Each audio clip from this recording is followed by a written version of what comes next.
कोलकाता के बेहला इलाके में संजय कुमार मंडल नामी एक व्यक्ति और उनके परिवार ने इल्जाम लगाया है कि सौरभ दत्ता रॉय नामी एक शख्स उनके घर पर कब्जा कर उन्हें और उनके परिवार को वहां से निकालने की कोशिश कर रहा है। मामला 131 नंबर वार्ड के 388/1/B उपेन बनर्जी रोड का है। संजय और उनकी पत्नी रीना मंडल का कहना है कि हम लोग यहाँ 2007 से किराएदार के तौर पर रह रहे थे। इस घर की मालकिन परिणीति रॉय चौधरी थी। उन्होंने दावा किया कि बाद में हम लोगों ने ये फ्लैट 18 लाख रुपए में खरीद लिया। 18 लाख रुपए में से 13 लाख रुपए हम लोग परिणीति रॉय चौधरी को दे चुके हैं। सब कुछ ठीक चल रहा था। अचानक से सौरभ दत्ता रॉय और उनका परिवार ये दावा करने लगा कि ये पूरी जगह उनकी है। मामला जब बढ़ा तब हम लोगों ने मकान मालकिन से कांटेक्ट किया, लेकिन वो कोई हल निकालने के बजाय गायब हो गई हैं। उसके बाद से उन पर अत्याचार किया जाने लगा। उन्हें और उनकी 3 बेटियों को धमकी दी जाने लगी। पद्मश्री थाना में शिकायत दर्ज कराए जाने के बावजूद पुलिस ने कोई कार्रवाई नहीं की। उल्टे इस दौरान संजय मंडल पर चोरी और छेड़खानी का केस कर उन्हें 2 दिन के लिए अंदर करा दिया गया। कल सुबह उनके घर का ताला तोड़कर जबरन अंदर घुसने की कोशिश भी की गई, जिसका वीडियो भी मौजूद है। इसके बावजूद पुलिस कोई कार्रवाई नहीं कर रही है। इस स्थिति के चलते संजय मंडल की पत्नी रीना मंडल और उनकी 3 बेटियां डर के साए में जिंदगी गुजार रही हैं। डर के मारे वो लोग घर से बाहर तक नहीं निकलती हैं। इस पूरे मामले में सबसे हैरत अंगेज रोल 131 नंबर वार्ड की काउंसिलर रत्ना चटर्जी का है, जो एक तरफा तरीके से सौरभ दत्ता रॉय को क्लीन चिट दे रही हैं और संजय मंडल के कागजात को फर्जी बता रही हैं। उनसे जब हमने फोन पर संपर्क किया तो उन्होंने सीधे फैसला सुनाते हुए कहा कि संजय मंडल के तमाम कागजात फर्जी हैं, उसका इस जगह से कोई लेना देना नहीं है। उन्होंने ये दावा भी किया कि सौरभ दत्ता रॉय का दावा बिल्कुल सही है। अब सवाल ये उठता है कि काउंसिलर किस हैसियत से किसी को क्लीन चिट और किसी को फर्जी बता रहा है। मान लेते हैं कि संजय मंडल का दावा झूठा है और वो जाली कागजात दिखाकर उस जगह पर कब्जा करने की कोशिश कर रहा है, लेकिन सच और झूठ का फैसला करना तो अदालत का काम है, काउंसिलर का नहीं। पद्मश्री थाने का रोल भी शक पैदा कर रहा है। काउंसिलर और पुलिस का रवैया इस पूरे मामले में संदेह जगा रहा है। दूसरी तरफ संजय की पत्नी और बेटियां मुख्यमंत्री ममता बनर्जी से इंसाफ और मदद की गुहार लगा रही हैं। मेरा नाम रीना मंडल है। हम इसी घर में रहते हैं 2007 से। मेरा एड्रेस 388/1B ऊपर बनर्जी रोड, कोलकाता 760। मेरा ये घर हम 2007 से यही रहते हैं, भाड़ा में भी रहते हैं। मेरा मालिक है परिणीति राय चौधरी, उसी का घर में हम भाड़ा में रहते हैं। हम खरीद भी लिए हैं। 2011 में मेरा एग्रीमेंट भी हो गया है और मेरा ये झमेला 2016 से उसका सौरभ दत्तो कराए पापा कर रहा है। उसके बाद वो 2021 में वो डेट हो गया है। उसके बाद फिर उसका लड़का सौरभ दत्तो राय ये झमेला चालू कर रहा है। ये घर का लिए बहुत टॉर्चर करते हैं हम लोगों को मेंटली भी, और बहुत सारे झूठे एलिगेशंस लगाते हैं हम पे। बोलते हैं घर खाली कर दो वरना ये कर देंगे वो कर देंगे, नहीं निकलोगे। बोलते हैं अगर नहीं घर खाली करोगे तो तोड़ फोड़ के घर अंदर आ जाएंगे, जान से मार भी देंगे। बहुत सारा धमकी दे रहे थे। हम लोग घर में नहीं रह पाते हैं ठीक से, स्कूल वगैरह जाते तो टेंशन लगा रहता है। मम्मी भी ठीक से नहीं रह पाती, मम्मी दिन भर वही सब मैटर के बारे में सोचते रहती है। धमकी सौरभ दत्ता राय जो है वो देते हैं और उनके लॉयर स्पेशली सबसे ज़्यादा देते हैं। कुछ दिन पहले घर में हम लोग गाँव गए हुए थे, गाँव से आए तो देख रहे हैं घर को तोड़ के घुस किया गया है। ये सारा बहुत सारा घर में काम किया गया, इलेक्ट्रिसिटी काट दिया गया। फिर उसके बाद सब कुछ घर का हालत तोड़ फोड़ करना शुरू कर दिया। फिर हम लोग जब आए देखे तो अपने घर में हम लोग घुसे और फिर हम लोगों को फिर धमकी देना शुरू कर दिया था कि घर से अगर नहीं निकलोगे ताला तोड़ देंगे। झूठा झूठा एलिगेशंस लगा रहे थे हम लोगों पे, बोल रहे थे अगर तुम लोग नहीं निकलोगे तो तुम लोगों को कुछ कर देंगे, बहुत कुछ। और फिर उसके बाद हम लोग को और भी बोले कि कुछ टाइम में ही टाइम है तुम लोगों के पास, अगर घर खाली करते हो तो ठीक है वरना बहुत सारा लीगल एक्शंस ले लिया जाएगा तुम लोग के अगेंस्ट में। जो कि वो लोग अभी एक साथ बात करते हैं पता नहीं। और हाँ, ऊपर में अभी भी बहुत लोग रहते हैं, मतलब जो ऊपर में रहते थे वही लोग रहते हैं, ज़्यादा लोग नहीं है। उनका नाम है रामा दत्ता रॉय और सौरभ दत्ता रॉय, जो कि उनके बेटे हैं। कभी कभी आते हैं, हमेशा नहीं आते। और अभी जो ये झमेला चल रहा है वो उसी के लिए आया है, हम लोगों को झूठा झूठा एलिगेशन वगैरह लगाने के लिए, टॉर्चर करते हैं हम लोग को मेंटली, बहुत कुछ बोलते रहते हैं हम लोगों के ऊपर। बस पेपर्स है, एग्रीमेंट है जो साइन किया हुआ है, ये सारे पेपर्स है, सारा पेपर्स है। 2017 से जो चल रहा था वो सब कुछ है इसमें, ये सब कुछ है। जो लोग दावा कर रहे हैं कि ये घर उनका है, तो उन लोगों ने अभी तक कोई पेपर आप लोगों को दिखाया? नहीं, वो बोले हम लोग आपको क्यों दिखाएंगे, कोई राइट नहीं हमारा, हम लोग क्यों दिखाएंगे आपको, क्योंकि हम लोग नहीं चाहते आपको दिखाना, आप लोगों को देखना है तो और नहीं दिखा सकते। कितने सालों से आप लोग यहाँ रह रहे हैं? हम लोग 2007 से यहाँ पे रह रहे हैं।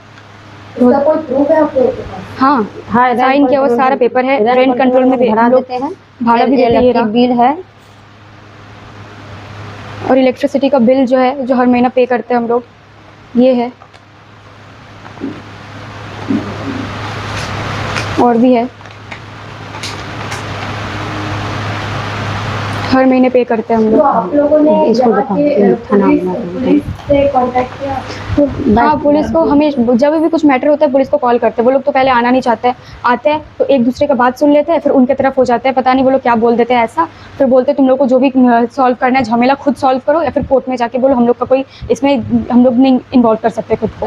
पिछले साल मेरा पति को गला चोरी का एग्जाम में वो फंसा दिया था, 7 रंग का केस दिया था, बोला था कि मेरा मम्मी का ब्लाउज छीन दिया है, लड़का ये चोर है, ई है, वो खुद ही बोला था मेरा पति को कि तुम ऐसा सकता मेरा काम धंधा कर दो, इसलिए मेरा पति ऐसा उसका घर में देकर काम वाम कर दिया, जो कि हम लोग कुछ नहीं किए, उल्टे हम ही लोगों को फंसा दिया, बोला लॉकअप तोड़ लिया, ई तोड़ लिया, बोला 7 रंग का केस दिया।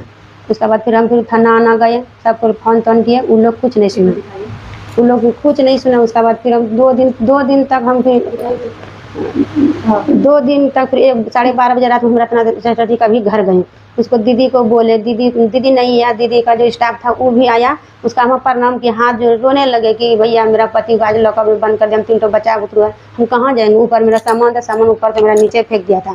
फिर 1-1:30 बजे रात में रत्ना दीदी का घर में, तो उसका आदमी भैया कि अब कुछ नहीं होगा, जो होगा सुबह होगा। बोले किस लिए, बोले दीदी का आज जन्मदिन है। उसके बाद फिर हम लोग थाना गया, थाना से फिर आए, वो पुलिस बोला रीना मंडल बोला, बोले तुम यहाँ। फिर हम थाना गए, हमको पता नहीं, हम तो पढ़े लिखे नहीं है, कम पढ़े, अंग्रेजी तो नहीं जानते, वो हमको थाना में पनोसरी में हमको साइन कराया। हम बोले कि सर आप किस लिए साइन करो, उसने बोला कि तुम खाली साइन करो, हमको तो उतना अंग्रेजी आता नहीं है, इसलिए हम खाली उसको साइन कर दिया, बस चल आए घर चला आया, सुबह 2 बजे घर आए हैं थाना से। उसके बाद वो सवेरे गया, फिर उसको पुलिस बोला अब जो होगा जाके कोर्ट में होगा। उसके बाद फिर 12 साढ़े 12 बजे हम जहाँ हम लोग को हाई कोर्ट कहाँ पड़ता है हमको तो उतना मालूम नहीं है, हाई कोर्ट गए। उसके बाद वहाँ से गए आए, फिर छोड़ा उड़ा के दग धूप के कान बाज आज करके 3 बच्चा को 2 दिन का खाना हमारा 3 बच्चा खा रहा था। बैसाख में 2 दिन का खाना बनाई थी, 2 दिन से मेरा बच्चा खा रहा था, सूखा रुखा। आस पास में सबको बोले, कोई मेरा मदद नहीं किया। उसके बाद फिर लॉयर को बोले, लॉयर बोला रीना आप कुछ नहीं होगा, 7 रंग का केस दिया है, बोलर को माप ताप किए। तो उसके बाद वकील तो फिर लगाए हुए हैं। तब फिर 6 साढ़े 6 बजे मेरे पति को छोड़ ओढ़ के तब फिर 9-10 बजे रात में हम घर लाए हैं पति को अपना। उसके बाद फिर आज मेरा लॉयर आके बोला तुम जहाँ पहले रहती है वो घर में, वो घर चल जाओ, नहीं तो तुमको हम 10 साल का जेल सुनाएंगे। मेरा बेटी को बोला, ऊपर का सौरभ दत्तों का लॉयर आया था, सौरभ दत्तों का लॉयर आके बोला कि तो अभी गेट खोलो, नहीं खोलेगा तो तुमको 10 साल का भी हम सजा सुना देंगे। मेरा बेटी को बोला बच्चा लोग आज तुम मम्मी को आखिरी देख लो, तुम औरत जो नहीं रहता ना, तुम घाँच के चोटी पकड़ के घाँच के बाहर करते हैं। हम बोले ठीक है, हम बाद में हम बोले आपका क्या हमको कर लीजिएगा, आप जो करिएगा हम आपको देख लेंगे। बोला ठीक है हम आपको दिखा देंगे। तो एक नल ये किया है, ये किया, हमको झूठा झूठा हम लोग, हमको मेरा पति पे हमको एकदम आरोप लगा रहा है। प्रूफ है, वीडियो भी अभी बनाया है, वीडियो भी बनाया है। दोपहर में जो हमको बोल रहा था वीडियो भी बनाया है, दोपहर में बोल रहा था, देखा वीडियो। कितने दिनों से परेशान किया जा रहा है आप लोगों को? परेशान था मेरा 2016-17 से हो रहा है। उसका अभी जो आके लॉयर जो आ रहे हैं, ये तो 3 दिन से परेशान, हाँ 25 तारीख से हो रहा है। ऐसे गुनाह लगा बोलती तो कि यहाँ पे आके तो हम बोला ना, हाँ, आज दोपहर में आए, दिखा के बोला आज दोपहर में आए, बोल के ताला खोलो, अगर ताला नहीं खोलोगे तो ताला तोड़ देंगे हम। और ईटा से तोड़ने की, सौरभ दत्तर है उसका लॉयर है, देखिए तोड़ रहा है, ईटा से तोड़ने की कोशिश की जा रही है। हाँ, सफेद गंजी वाला ताला से तोड़ने की कोशिश की जा रही है। जब हम लोगों ने बोला कि नहीं देंगे, नहीं खोलेंगे, तो खुद तोड़ रहा है। लॉयर ये जो ब्लैक वाला पहना है वो है, और व्हाइट वाला सौरभ दत्तर है। ताला तोड़ने की कोशिश की, जब हम लोग बोले आज 2 बजे दोपहर, 2 बजे हाँ आज भी हुआ ये। निकाल दो यहाँ से। दीदी से बात किए हैं कि तुम लोग घर खाली कर दो, रत्ना दीदी से बात किए हैं कि तुम लोग घर खाली कर दो। हम बोले ठीक है घर खाली कर देंगे, मेरा पति आएगा तब ना हम खाली करेंगे। बोला पति से बात किया तुम खाली, बोले नहीं हम कैसे करेंगे, मेरा पति आएगा तब हम खाली करेंगे। बोला नहीं खाली करेगा तो हम तला तोड़ के ढुक जाए। बोले ठीक है तुम तला तोड़ के ढुक जाओ। और उसका सौरभ दत्त तोड़ आएगी, बोले तला तोड़ो नहीं तो तला लगाओ। तला कैसे लगाए, तो वो ऐसे बोलते। फिर कल का लोग आया, कल का लोग भी बोला था तुम भाभी अच्छा से बोले तुम लोग जहाँ था वहीं चला जाओ। पास में भी मेरा एक रूम है, पास में भी रूम है। हाँ सेम ही है, इसी में रहते थे ना, इसी से हमको तो झगड़ा मारडम करके निकाल के सामान फेंके, तब से उसी रूम में रहने लगे ना। इतना हमको तो मालूम तो नहीं है ना। पेपर्स पे उन लोगों का जिनसे एग्रीमेंट साइन हुआ था उनका भी सिग्नेचर है, उनके पापा के सामने सबका सिग्नेचर किया गया है, सारे पेपर्स में है ये। और फिर आज हम लोगों को धमकी फिर से दिया गया कि अगर तुम लोग घर से नहीं निकलोगे तो ताला वाला तोड़ के हम घर से अंदर घुस के तुम लोगों का सामान फेंक देंगे और तुम लोगों को भी निकाल देंगे। प्रूफ भी है मेरे पास। और वीडियो बनाने पे हम लोगों को धमकी दिया गया कि तुम लोग का कोई हक नहीं है वीडियो बनाने का, जबकि खुद वो लोग वीडियो बनाए। बोले कि हमारे पास अधिकार है लेकिन तुम्हारे पास अधिकार नहीं। मेरे पास वीडियो है, बोले ताला तोड़ रहे। ये देखिए यहाँ पे सौरभ दत्ता रॉय और उनका लॉयर आके धमकी दे रहा था हम लोगों को और ऐसे ऐसे हरकत कर रहा था। ब्लैक टी शर्ट पे लॉयर है और वाइट टी शर्ट में सौरभ दत्ता है, जो कि ईटा से ताला तोड़ने की कोशिश करके घर के अंदर घुसने की कोशिश कर रहे थे। वीडियो बनाने पे उन लोगों ने बहुत धमकी दिया हम लोगों को। और फिर मेरा फ़ोन भी मेरे से छीन लेने की कोशिश की जा रही थी। मम्मी को अंदर गेट खोल के धक्का दे दिया गया और जब हम बोले कि क्यों धक्का दे दिया तो वो लोग बात से पीछे हट गए कि नहीं हम लोगों ने धक्का नहीं दिया। और फिर हम लोग फिर बोले कि शर्म वरम नहीं आता है, तो लोग बोले नहीं, सीधा जवाब कि नहीं आता है। और फिर सबको धमकी दिया, पापा को भी धमकी दिया कि तुम तो बाहर रहते हो तो तुम घर में हमसे मेरी 3 बहनें और मम्मी रहते हैं तो फिर कुछ भी कर देंगे हम। और फिर पापा को भी धमकी दिया कि तुम बाहर रहते हो तो तुम्हारा भी कोई गारंटी नहीं है, जान से मार भी सकता है तुमको। यही सब बोला गया हम लोगों को। बहुत ही टॉर्चर किए जाते हैं, बहुत अब्यूजिव लैंग्वेजेस भी यूज़ करते हैं ये लॉयर। और बोलते हैं कि हमारे पास राइट्स है लेकिन तुम लोग के पास कोई राइट्स नहीं है। पेपर हम जब मांगते हैं कि अगर तुम्हारा प्रॉपर्टी है तो पेपर्स दिखाओ हमको, तो बोलते हैं नहीं पेपर्स हम तुमको क्यों दिखाएंगे, हम तुमको दिखाना नहीं चाहते पेपर्स। और हमारे पेपर्स देखने में बोलते फेक है, जबकि इसका सिग्नेचर्स है, सब सारा सिग्नेचर्स है, कोर्ट से भेजा हुआ पेपर्स है, ये सब सारा कोर्ट से भेजा हुआ पेपर्स है, थाने से भेजा हुआ पेपर्स है, सब कुछ है ये। और बोलते हैं नहीं ये फेक है। मुख्यमंत्री से कहना है कि एक तो मुख्यमंत्री भी एक लेडीज़ है, ममता बनर्जी दीदी एक लेडीज़ है। मेरा पति के ऊपर जानलेवा हमला ये लोग करा रहा है। हम एक औरत 3 बच्चा लेके रहते हैं घर में। मेरा कमाने वाला एक ही और मर्द है और कोई नहीं है। अगर हम 3 बच्चा एक मर्द यदि कुछ हो जाएगा इसका जिम्मेदार कौन बनेगा। मेरा ये विनती है चीफ मिनिस्टर से यहाँ पे जो ममता बनर्जी है, जो खुद एक लेडीज़ है, तो उनसे यही गुजारिश है कि हम लोगों की हेल्प करें, क्योंकि हमारा हेल्प करने का कोई है नहीं, कोई बात नहीं सुनता है। घर में सिर्फ हम 3 बहनें और मम्मी रहते हैं और पापा काम पे रहता है, जो रोज़ हम लोग को धमकी दिया जाता है कि ये कर देंगे वो कर देंगे। पापा को जान से मारने की भी धमकी दी जाती है। अगर पापा को कुछ हो जाएगा इस प्रॉपर्टी के चक्कर में तो हमारा रिस्पॉन्सिबिलिटी कौन उठाएगा। हमारे पास तो कोई और है नहीं। तो हमें खुद उनसे यही गुजारिश है कि प्लीज़ हम लोग के लिए कोई एक्शन ली जाए। मुख्यमंत्री से यही गुजारिश है कि हमारी हेल्प करे, हम लोगों का ये जो मदद करे।